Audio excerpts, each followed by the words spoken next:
Definitely कोई ना कोई उस पे ऑब्जेक्शन खान साहब इलेक्शन लड़ सकते हैं? लीगली तो लड़ सकते हैं, टेक्निकली नहीं लड़ सकते। मैं मैं थोड़ा सा मेरे ये बड़े भाई हैं, माफी के साथ छोटा सा ऐड करना चाहूँगा। जहांगीर तरीन साहब ने अभी अपने नॉमिनेशन फॉर्म सबमिट करने हैं या कर लिए हैं या जो भी है, कल तक आखिरी डेट है। उसके बाद उस पर अब एतराज़ात आएंगे। एतराज़ात के बाद वो खारिज होते हैं या एक्सेप्ट होते हैं। अगर खारिज होते हैं तो वो फिर definitely he has right to appeal. ठीक है जी। वो जो ऑफिशियल या जो एक उनका एक मैंडेटरी उनके लिए प्रोविजन मौजूद है उस पर जाएंगे।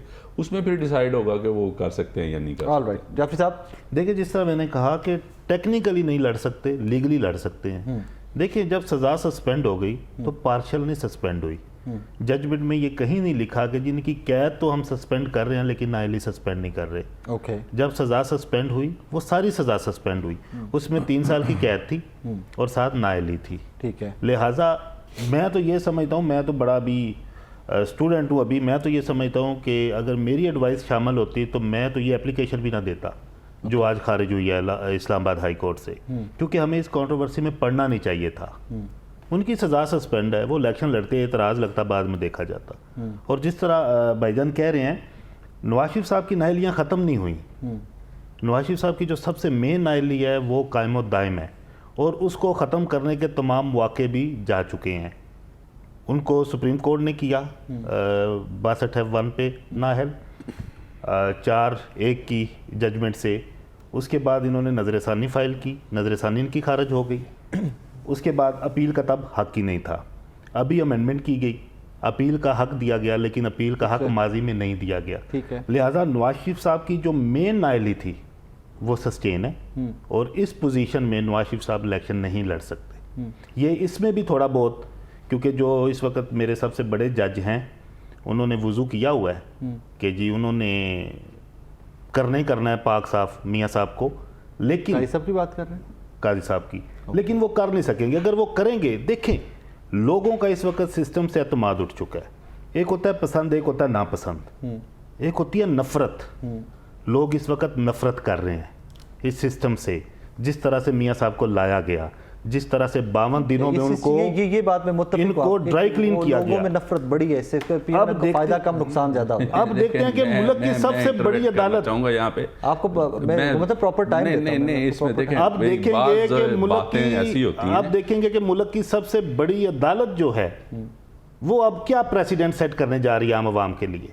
ये ना हो जिस तरह इस्लामाबाद हाई कोर्ट ने एयरपोर्ट पे बायोमेट्रिक करके बेल दी एक कन्विक्टेड शख्स को, उसको प्री रेस्ट बेल दी। उसके बाद अपने फैसले में क्या लिख रहे हैं कि जी ये जिस तरीके से बेल दी गई है ये तरीका खिलाफ कानून है, आइंदा किसी को नहीं दी जाएगी। क्यों नहीं दी जाएगी भाई? नवाज शरीफ साहब कोई अल्लाह माफ़ करे कोई दुनिया की अनोखी मखलूक है। घुमन साहब ने कहना है देखिए उन्होंने इतनी वो मुल्क से बाहर रहे, इतना तो वो डिजर्व करते थे, तो ना जाते मुल्क से बाहर। ये आप बात गलत राय साहब ना जाते, यही तमाम रेमेडीज यहाँ तब अवेल करते। मैं जरूर क्लियर करना चाहूँगा, ये वही न्याय साहब की बात कर रहे हैं ना कि जो हाई कोर्ट के जजेस तरले लेते थे कि जनाब अभी आ जाएं, 10 मिनट बाद आ जाएं, 2 घंटे बाद आ जाएं, रात 10 बजे आ जाएं, ठीक है, और बड़े नखरे उठाने के बाद 15 दिन की इंतज़ार के बाद बेल बिफोर अरेस्ट दायर की हुई है और उसको एंजॉय कर रहे हैं, ठीक है, वारंट ऑफ अरेस्ट इशूड है, उसकी सस्पेंशन भी फाइल की हुई है। सिर्फ ये चाह रहे हैं कि आके कोर्ट के सामने पेश हो जाएं और जी हाजिरी लगा लें आके। ये वही उन्हीं के उनको कोर्ट के रिमार्क्स होते थे, व्हीलचेयर पे आए, स्ट्रेचर पे आए, जैसे भी आए वो बात अलग है, वो बात गोलियां लगी हुई थी, मैं क्या आते रहे हैं। उन्होंने रिक्वेस्ट की, खुद उन्होंने कहा मुझे हाजिरी से इस्तिस्ना दी जाए, बहुत ज्यादा खर्चा हो जाता है, मैं अफोर्ड नहीं कर पा रहा। लेकिन जैसा आपने कहा नहीं, व्हीलचेयर पे आओ, आपने आना होगा।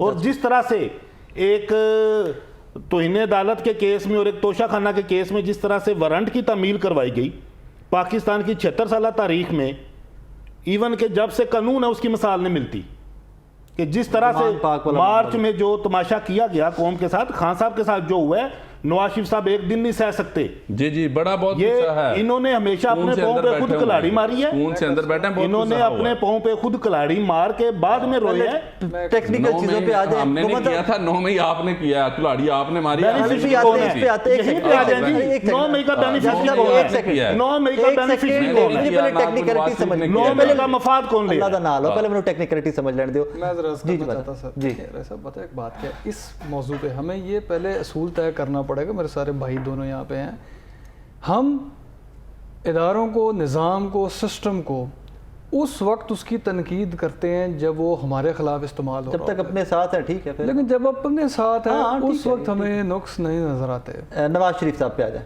नवाज शरीफ साहब के मुतल्लिक सर ये है कि उनका मामला थोड़ा सा डिफरेंट है, थोड़ा सा ज़्यादा कॉम्प्लेक्स है, मैं कहूँगा उतना क्लियर नहीं है। वजह जो कानून है उसके अंदर तरमीम हो चुकी है, इलेक्शन एक्ट 2017 के अंदर। उसके अंदर लिखा गया है कि 5 साल अगर किसी की 62(1)(f) में हुई है डिस्क्वालिफिकेशन तो 5 साल का वक्त होगा।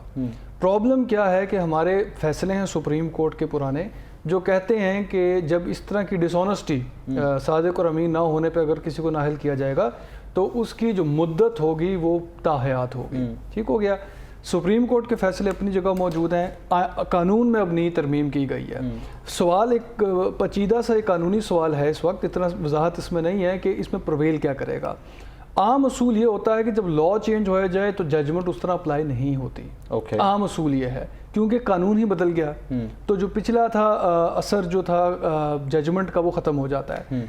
फ़र्क ये है कि उस जजमेंट ने तशरीह की थी आइनी शिक की, यहाँ पे तरमीम हुई है कानून में, आइन में नहीं। तो इस वजह से थोड़ा सा इसमें जो है पेचीदगी है।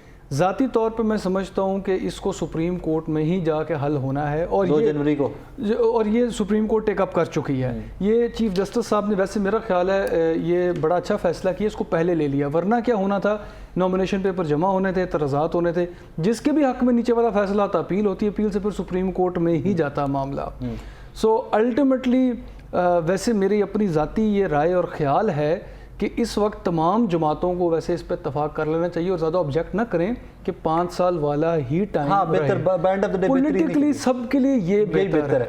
But as of right now it's difficult to say, but my own interpretation is that it will be 5 years. जो जजमेंट है वो थी in the previous position of the law. अब कानून की सूरत बदल चुकी है। अब आइन कानून में एक प्रोविजन आ आइन की नहीं बदली, कानून की बदली। आइन की तो नहीं बदली, सही कह रहे हैं आप, लेकिन वो जजमेंट जब दी गई थी तब कानून में शिक की मौजूद नहीं थी। ठीक है, ठीक हो गया। तो असूल हमारा ये है कि जो जजमेंट्स होती हैं वो तब तक अप्लाई करती हैं जब तक कानून की वो पोजीशन रहे। जब कानून ही बदल दिया जाए, ठीक है, तो उस जजमेंट की फिर वो तशरीह जो हुई थी वो तो अब अप्लाई नहीं करेगी ना, कानून ही बदल दिया गया है। ठीक है जी। थोड़ा सा इसमें और ऐड करता हूँ, बड़ी अच्छा चीमा साहब ने बताया है कि इस पे 2 इफेक्ट्स होते हैं, रेट्रोस्पेक्टिव इफेक्ट और प्रोस्पेक्टिव इफेक्ट्स, जिसको हम इंगेज करते हैं जब कानून बनता है ना तो उसके प्रीएम्बल में ना उसको इंगेज किया जाता है। अब यहाँ पे डेफिनेटली ये लकूना मौजूद है कि उस चीज़ को इस्टेब्लिश नहीं किया गया, लेकिन बात वही जो चीमा साहब ने भी कही है कि अगर जहाँ पे वो चीज़ इस्टेब्लिश नहीं है तो डेफिनेटली जो लॉ है उसी ने प्रिवेल करना है। ये नसूरी अदालतें नहीं हैं, ना ये कोई ट्रकों वाली अदालतें हैं, ना ये कोई सास माँ वाली अदालतें हैं कि जहाँ पे ख्वाहिशात ने काम करना है। यहाँ पे कानून ने काम करना है। और अगर एक जज ने आके, चीफ जस्टिस ने आके या सुप्रीम कोर्ट ऑफ पाकिस्तान ने आके चीज़ों को सिस्टमाइज़ करने की कोशिश की है तो हमारे मुल्क के लिए ही है, वो किसी और के लिए नहीं है। ठीक है। अभी 1 महीना नहीं हुआ तो आपकी चीखें निकलना शुरू हो गई हैं। ज़रा वक्त दें, इंतज़ार करें, देखें तो सही होता क्या है। शायद इन्हीं अदालतों ने आपको भी रिलीफ देने हैं, इन्हीं अदालतों ने आपको भी बाहर लेके आना है, सामने आपको डेमोक्रेटिक राइट्स देने हैं आपके। ठीक है, इसलिए मैं नहीं समझता कि आप एक लम्हा, एक इम्तिहान या कोई बात सामने आई है तो आप उसी वक्त जिस बंदे को अदालत ज़मानत दे दे, जिस बंदे को अदालत ज़मानत दे दे, इसका मतलब है कि उसको ज़मानत कानूनी तरीक़ेकार से मिली है। बिल्कुल सही कह रहा है, बिल्कुल ठीक है, सही कहा। एक बंदे को एक केस में ज़मानत मिल जाती है, उसको दूसरे में आप गिरफ्तार कर लेते हैं। जी जी, ठहर जाए जो ज़रा, दूसरे में गिरफ्तार कर लेते हैं। जी जी, वहाँ पे प्रोटेक्शन किसने देनी है उसको? जी बिल्कुल मैं आपको बता रहा हूँ जी, उन्हीं इदारों ने लॉ भी बताना है उन्हीं अदालतों ने उस पर इम्प्लीकेशन भी करनी ठीक है। और एक्सिक्यूशन भी करनी है। जब आपके एक मिनट, जजेस मैं- जब आपके मैं- मैं जजेस बता- बैठ मेरी कर ये सुन कह लेना दें सर। जाओ यार प्रेस कॉन्फ्रेंस करो, जान मैं छुड़ाओ। बताता हूँ थोड़ा सा, मैं बताता हूँ जी, मैं बताता हूँ आपको। देखें, आम आदमी के साथ भी यही कुछ है, ठीक है। अगर एक यहाँ पे FIR है ना लाहौर में, तो बाद में पता चलता है हाफिजाबाद में भी FIR है, या उसके साथ एक और ऑफेंस की FIR हो चुकी होती है, उसमें गलत है ना? जी जी जी जी, गलत है ना? नहीं देखें, अल्टीमेटली गलत है। मैं उसका आपको Justify हल मत कीजिए। मैं हल बताने चलो, लगा। तुसी इस जगह मैं पे हल होना। बताने मैं लगा। फिर ਤੁਹਾਡੇ ਲਈ रौला मैं पाना। सर हल बताने लगा हूं, आपको हल बताने लगा हूं। देखें, बात यह है कि FIR आपको मुल्जम ठहराती है, मुजरम नहीं ठहराती है। लेकिन बंदा तो अंदर मेरी रहता है बात ना। सर मेरी बात तो सुन लेना, अभी ट्रायल होना बाकी है ना। तो जब आपको फर्ज करें, अल्लाह ना करे अगर किसी को सजा होती है, तो वो उन सजाओं ने इंटरकाउंट करना है अपने आप को, एक दूसरे के साथ चलना है। वो अलग-अलग सजा नहीं मिलनी है, तो उन्हीं अदालतों ने उनको लेके चलना है ना जी। उसमें कोई नाइंसाफी वाली बात तो नहीं आएगी। अब मैं सादा अगर इस सवाल वक्त- पूछे, मैंने सादा जवाब दिया था। मैं आपके सामने स्टूडियो बैठा हूँ, जी जी मैं एक कोई FIR थी गुलबर्ग की, जनाब ने मैंने फड़ लिया, जी, ठीक हो ठीक है जनाब। मैं अदालत गया, मैं कि जनाब मैं अंदर आ, मैंने कुछ 6 महीने अंदर हो गए ने, मेरा कसूर भी कोई नहीं है। अदालत ने देखा, अच्छा ये बंदा तो था ही नहीं यार यहाँ पे, फारिग जमानत, तू कर जा भाई।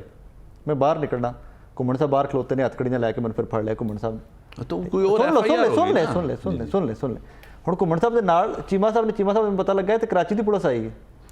अच्छा, मैं तो लाहौर में मौजूद था जिस FIR में आपने मुझे पकड़ा, कराची में नहीं क्या ऑफेंस कर लिया वापस?